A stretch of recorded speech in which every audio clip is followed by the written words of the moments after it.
అసెంబ్లీలో సీఎం రేవంత్ రెడ్డి నయా స్ట్రాటజీతో వ్యూహాత్మకంగా ముందుకు వెళ్తున్నారు.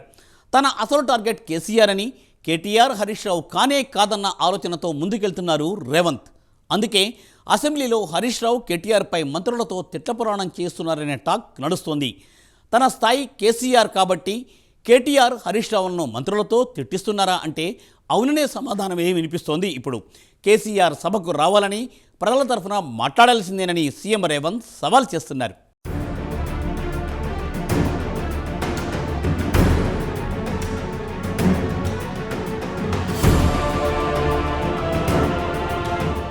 అసెంబ్లీలో సీఎం రేవంత్ రెడ్డి నయా స్ట్రాటజీ. మొన్నటి వరకు కేటీఆర్, హరీష్ రావులపై విరుచుకుపడ్డ రేవంత్ ఇప్పుడు మంత్రులతో తిట్టిస్తున్న సీఎం రేవంత్. తన స్థాయి కేసీఆర్ను తిట్టడానికే అంటున్న సీఎం రేవంత్ రెడ్డి.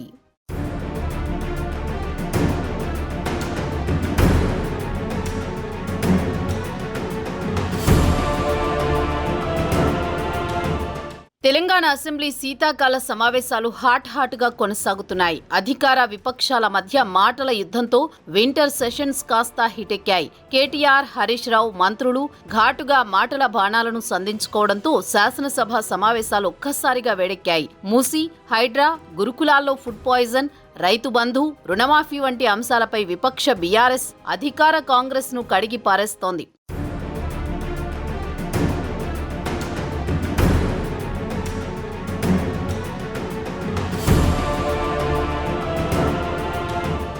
అటు అధికార పక్షం కూడా అంతే ఘాటుగా స్పందిస్తోంది. ప్రభుత్వంపై విరుచుకుపడుతున్న కేటీఆర్, హరీష్ రావులపై మంత్రులు, డిప్యూటీ సీఎం భట్టి విక్రమార్క సైతం ఎదురుదాడి చేస్తున్నారు.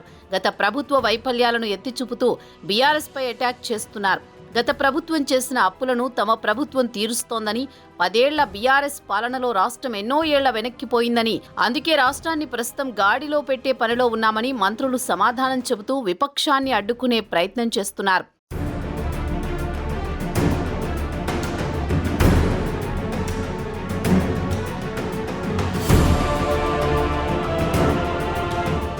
అయితే సరిగ్గా ఇదే స్ట్రాటజీని సీఎం రేవంత్ రెడ్డి ఫాలో అవుతున్నారు. తన స్థాయి, తన అసలు టార్గెట్ మాజీ సీఎం బీఆర్ఎస్ అధినేత కేసీఆర్ అని, అంతేకాని కేటీఆర్, హరీష్ రావులు కాదని సీఎం రేవంత్ ఉన్నట్లు ఆ పార్టీ వర్గాలు చెబుతున్నాయి. అందుకే కేటీఆర్, హరీష్ రావులను మంత్రులతో తిట్టిస్తున్నారని వివరిస్తున్నారు. విపక్ష నేతగా శాసనసభకు వచ్చి ప్రభుత్వానికి సలహాలు, సూచనలు ఇవ్వవచ్చని సీఎం రేవంత్ రెడ్డి సూచిస్తున్నారు. ప్రభుత్వం చేసే తప్పులను సభలో కేసీఆర్ నిలదీయవచ్చన్నారు. కేసీఆర్ ఇచ్చే సలహాలు, సూచనలు ప్రభుత్వం పరిగణలోకి తీసుకుంటుందన్నారు.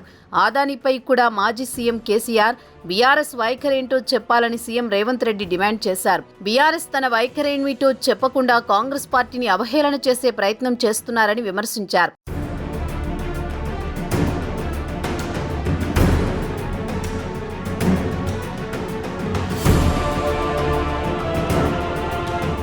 అయితే కేసీఆర్ మాత్రం సభకు రాకుండా ఎర్రవల్లి ఫామ్ హౌస్కే పరిమితమయ్యారని సీఎం రేవంత్ రెడ్డి విమర్శిస్తున్నారు. ఇప్పటికైనా కేసీఆర్ సభకు వచ్చి బాధ్యతాయుతంగా వ్యవహరించాలన్నారు. తన కుమారుడు కేటీఆర్, తన మేనల్లుడు హరీష్ రావులతో మాట్లాడిస్తే సరిపోతుందా అని సీఎం రేవంత్ రెడ్డి ప్రశ్నిస్తున్నారు. 10 ఏళ్లు తెలంగాణను పాలించిన కేసీఆర్ ఇలా పిరికి వ్యక్తిగా ఫామ్ హౌస్కే పరిమితం కావడం సరైంది కాదని సీఎం రేవంత్ రెడ్డి అంటున్నారు. కొత్తగా ఏర్పడ్డ కాంగ్రెస్ ప్రభుత్వానికి ప్రతిపక్ష నేతగా విలువైన సలహాలు, సూచనలు ఇవ్వాల్సిన బాధ్యత ఎంతైనా ఉందన్నారు. శాసనసభకు కేసీఆర్ వస్తే ఏ అంశం మీదనైనా మాట్లాడడానికి తాను సిద్ధమని సవాల్ విసురుతున్నారు. కేసీఆర్ వస్తే ఎన్ని రోజులైనా సభను నడుపుతామని కూడా సూచిస్తున్నారు. ఫామ్ హౌస్ లో కూర్చుని ప్రభుత్వంపై విమర్శలు గుప్పించడం కరెక్ట్ కాదంటున్నారు.